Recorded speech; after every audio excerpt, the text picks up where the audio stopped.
भैंसुर है, भरम लग रहा है, लाज लग रहा है, ये सब भटका देगा। लाज कहाँ लगना चाहिए वहां लाज नहीं होता है आप लोग, और यहाँ नहीं लाज लगने का चीज है, यहाँ लाज लगना चाहिए डीजे पे, क्योंकि गंदा आवाज है, डीजे पर गंदा गंदा बोली बोलते हैं, गंदा गंदा गाना गाते हैं भोजपुरी में। हमारी बेटियां हमारी बहू बिगड़ती जा रही हैं, वहां नहीं नाची, रोकी, सोलह सिंगारवती शोभरन करके नाचिया टीका सजा लेते हैं, और नटुआ की तरह हमारी बेटियां बहू नाचती हैं, बुरी लोग भी नाचती हैं। वहां लाज होना चाहिए, क्योंकि गंदा आवाज है, वहां भी नाचिए। कहिए डीजे वाला कि विवाह का दिन है, शुभ दिन है, कुछ भजन के और गवाइए, तो गाएगा को भजन पर नाचेगा, अच्छा लगेगा। उस समय भी यदि भजन गाएगा डीजे और आप लोग नाचेगा तो लोग समाज में सुधार होगा, लेकिन ऐसा तो होता है ना, गंदा गाना और गंदा से नाचना।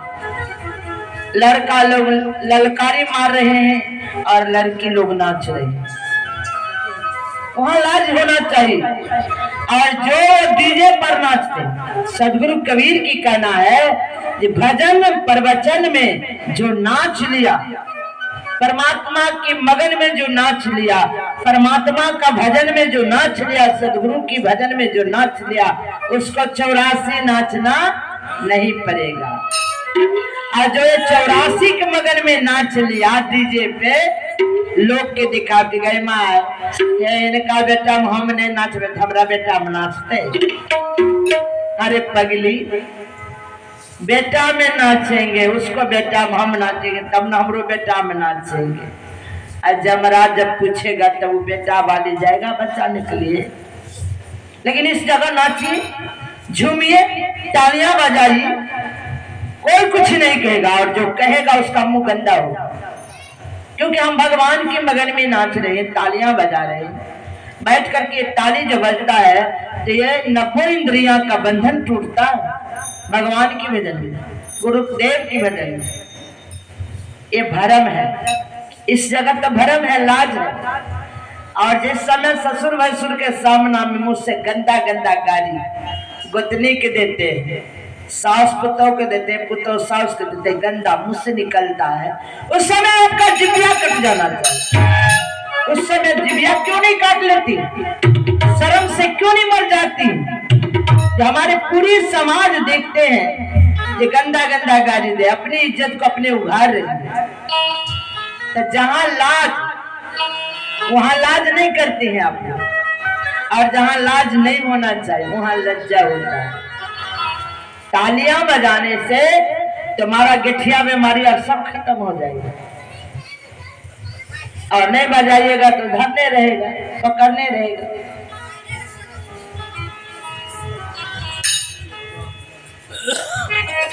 तो हमारे बंदी छोड़ के तालियां बजा के प्रेम से कौन कौन बुलाए हैं मान लो, प्रेम से प्यार से बंदी छोड़ के कौन बुलाए? गुरुदेव की कौन बुलाए? किसके प्रेम है सदगुरु से? जरा हंस करके दिखाई, जब हम उस प्रेम करते हैं परमात्मा से।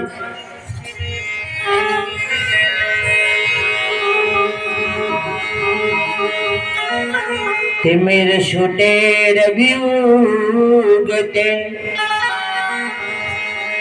कुमति छूटे गुरु ज्ञान,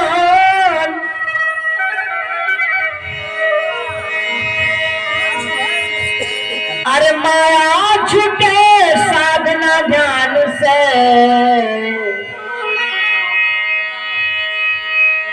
गुरु की बानी पहचान।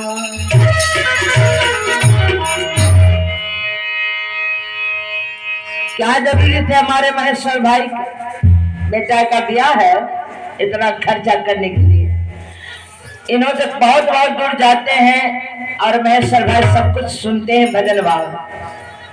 उनका ये काम करवाना है, इसलिए भजन करवा रहे हैं। जो हमारे समाज में हमारी बेटियां बहू देखेगी, हमारे समाज सुनेंगे, हमारे पावन पवित्र ये धरती पवित्र होगा, आनंद होगा। गुरु की चरण, संत महापुरुष की चरण अब जब आ जाएगा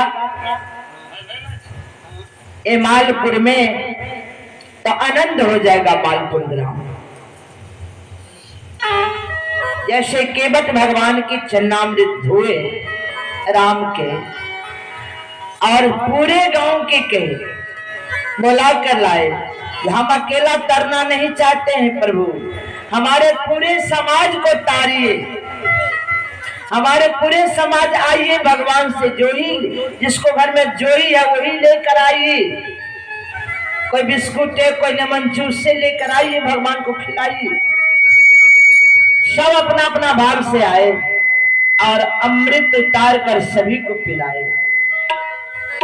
तारा है सारा जाना, प्रभु मुझको भी तारो, सबको तारो। और सभी के लिए सुदामा जी की पत्नी भी जब भगवान विश्वकर्मा जी को भेजे, जाओ मेरे ऐसा कुटिया हमारे सुदामा जी को बना दे विश्वकर्मा जी। और जब हुआ बनाने के लिए तैयार हुए तो सुदामा जी के पत्नी कहे, ये नहीं विश्वकर्मा जी, क्षमा कीजिए। जब हमारे पति द्वारकानाथ से मिलने के लिए चला तो हम पड़ोसी से 2 मुट्ठी चावल मांग करके दिए थे संदेशा में। आप ही बताइए विश्वकर्मा जी, द्वारकानाथ ऐसा कोठरी घर द्वार हमें बन जाए, जिस पड़ोसी से हम चावल मांग कर दिए थे उनका संदेश, क्या हमारे पड़ोसी हमारे गांव वाला की झोपड़ी रहे? ऐसा सुशीला का नहीं चाहिए। सुशीला मांग कर रहे, जैसे हमारी घर बनाइएगा, हमसे पहले पहले पूरे गांव का घर बनाइए, तब हमको घर बनाइएगा, तब हम खुश हो जाएंगे। फिर विश्वकर्मा जी गए द्वारकानाथ से आदेश का पालन, आदेश मांगने के लिए आदेश दिया। तब आ करके पूरे गांव का सुशीला ने घर बनवाया पहले, तब अपना सुदामा कुटिया बनाया।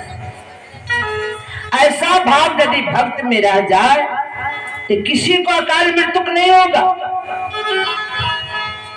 ऐसा भाव यदि भक्त में हो जाए मानव ना और हमारी माँ बहन में, तो झगड़ा झांटी नहीं होगा, डर नहीं होगा। तब हम अपने घर का स्वर्ग बना लेंगे। हम स्वर्ग कहाँ खोजेंगे? हमारा घर है स्वर्ग।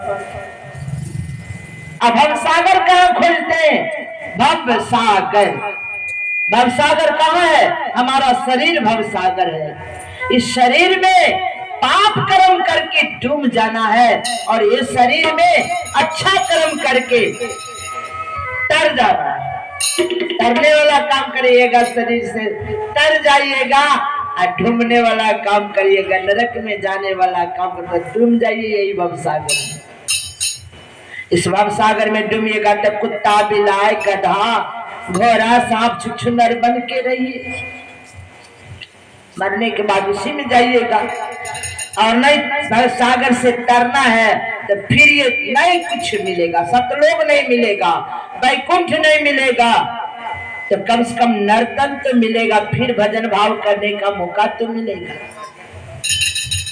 तो कर्म के अनुसार हर मानव जानते हैं कि हम ऐसा कर्म कर रहे हैं, हमको ऐसा में जन्म होगा। मानव बन गए, मनुष्य बन गए, हम कुत्ते के काम करेंगे तो कुत्ता में जन्म नहीं होगा क्या?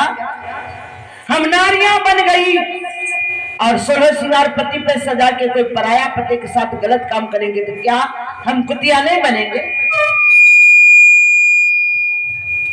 उस समय हम कहेंगे भगवान हमको दुख दिया, भगवान कुतिया बना दिया।